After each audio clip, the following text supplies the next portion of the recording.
Hi, everybody. This is just going to be a lesson about heating and cooling curves. You're going to hear a lot of vocabulary that you're already familiar with. We're going to talk about phases of matter, solids, liquids, gases, phase changes like melting, boiling, condensation, freezing.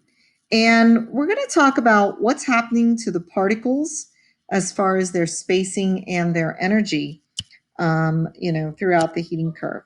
So this is what a heating curve looks like. Okay. And basically, throughout this period of time right here, we are talking about a period of time where you are applying constant heat. Okay, this is what a heating curve looks like.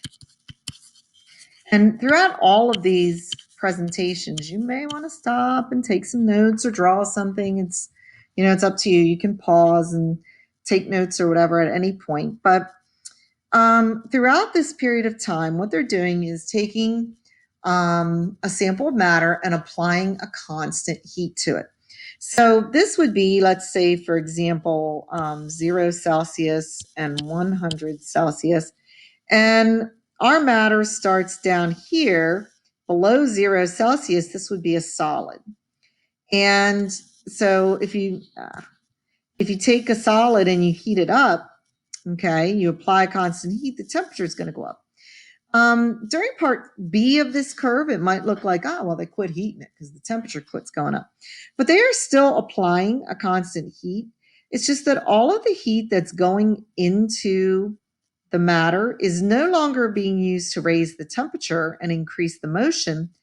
Now it's being used to change the phase and to increase the spacing, and the solid is melting.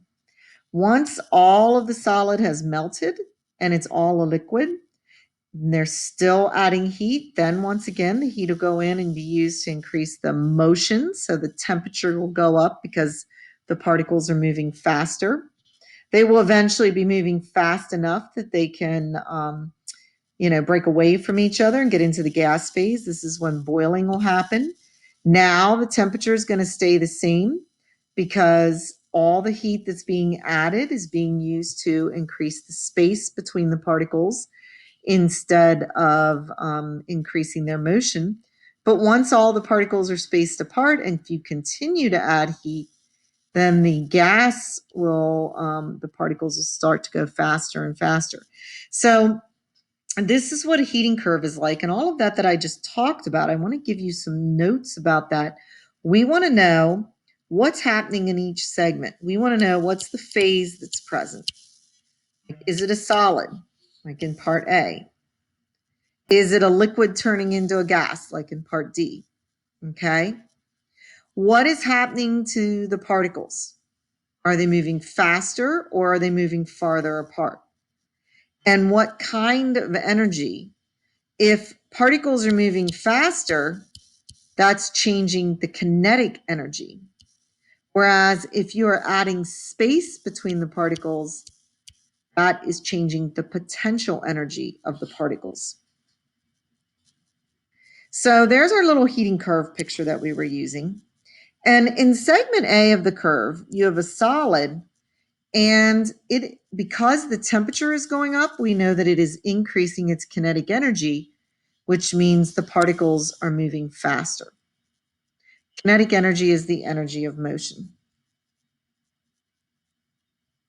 Once those particles are moving fast enough that they can overcome the attraction for the neighboring particles, then they will start to move farther away from each other, and the solid will turn into a liquid. And that's what part B is. Part B is where the solid turns into the liquid. When the solid turns into the liquid, the particles are moving farther apart and the temperature stays constant. Instead of the heat being used to increase the kinetic energy, it is increasing the potential energy instead. This is a phase change when you add more space between the particles. This is a solid turning into a liquid. Remember yesterday we said that is endothermic. Heat is added from the surroundings like a flame or a cooktop, and it's being added to the particles, and their space is increasing, and it's potential energy when their space increases, and we call that melting. Now, once all of the particles have melted, if you keep heating, then they'll move faster again. So the temperature will start to go up. Well, that is segment C. In segment C, you've got just a liquid again. A liquid. And the liquid, its temperature will go up, which means that we're increasing the kinetic energy and the particles are again moving faster. Now, a little evaporation can happen at the surface of the liquid, but we are mainly looking here at all of the heat being added is causing an increase in kinetic energy and the particles move faster.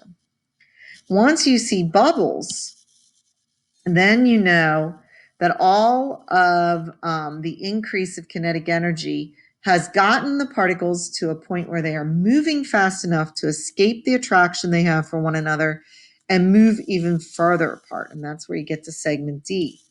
In segment D, the liquid is turning into a gas. We're adding even more space, and that's where boiling happens. While particles can evaporate off of the surface in C, in D, when you've reached a certain temperature and bubbles can form under the surface, that's when the boiling is happening. And when the substance has totally boiled and all of it's in the gas phase, if you continue to heat it, particles of gas can get hotter than the boiling point. In segment E, it's already all a gas, and they are going to continue to get hotter and move faster, and their kinetic energy is going to continue to move up. So all of that was a heating curve. We're going to go back and look at the cooling curve in a minute. But remember, when the temperature changes, that's a kinetic energy change. And anytime the temperature is steady, that's a potential energy change. And that is when the spacing changes. And when you have a heating curve, you are adding heat. It's endothermic. So the B is melting and the D is boiling. And in between, in A, you have a solid, C is a liquid, E is a gas, and B and D, the flat parts, that's where you're changing the spacing. That's where the potential energy changes happen, and that's where the phase changes happen. So what would a cooling curve look like?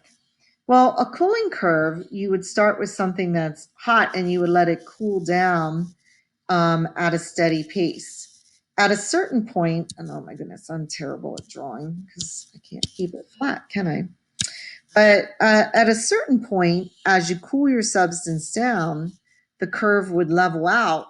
So that is where your gas is turning into a liquid and the spacing is being reduced this time. Then the liquid the particles would move slower until again they would not be moving fast enough. Now they would start to attract and they would move even closer.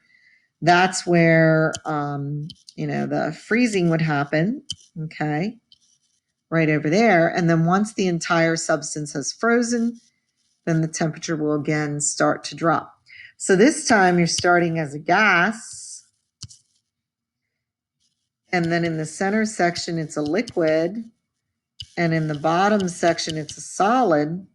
And the flat parts, like right here and right here, these are where the phase changes happen. And this would be condensation. And this one is freezing. Remember how we talked about those are exothermic, where the matter loses energy? And that makes sense because here the matter would be cooling. It would be giving its heat off, to the surroundings. And anywhere on here that the temperature is dropping, like for example, in the gas phase, the liquid phase, and the solid phase, those are kinetic energy decreases. The particles are going to move slower. The kinetic energy is going down. And anywhere that you've got, these blue parts, right? That is the potential energy decreasing, meaning that the particles are moving closer together. And that's where your gas turns into the liquid and your liquid turns into the solid when the particles get closer together. So remember, temperature changes, okay? Temperature changes are always kinetic energy. Temperature steady is always potential energy, and that's where your phase change happens when the temperature holds steady. So hopefully you could now, like if you looked at a heating or a cooling curve, label the parts, recognize where the phase changes are happening, and which parts, okay, of the curve represent kinetic energy. That's where you're going up or down. And which parts represent potential energy. That's where it's flat. And what's happening to the particles?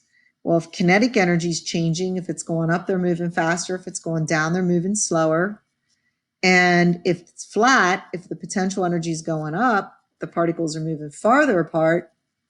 And if, it's flat and it's a cooling curve, then the particles are moving closer together. So good luck. There's a little like Google form. It's not a quiz. You're certainly welcome to look at your notes or look back at this presentation, but it's a Google form. It's just like a little worksheet for you to practice some of the concepts that you learned this week. So good luck.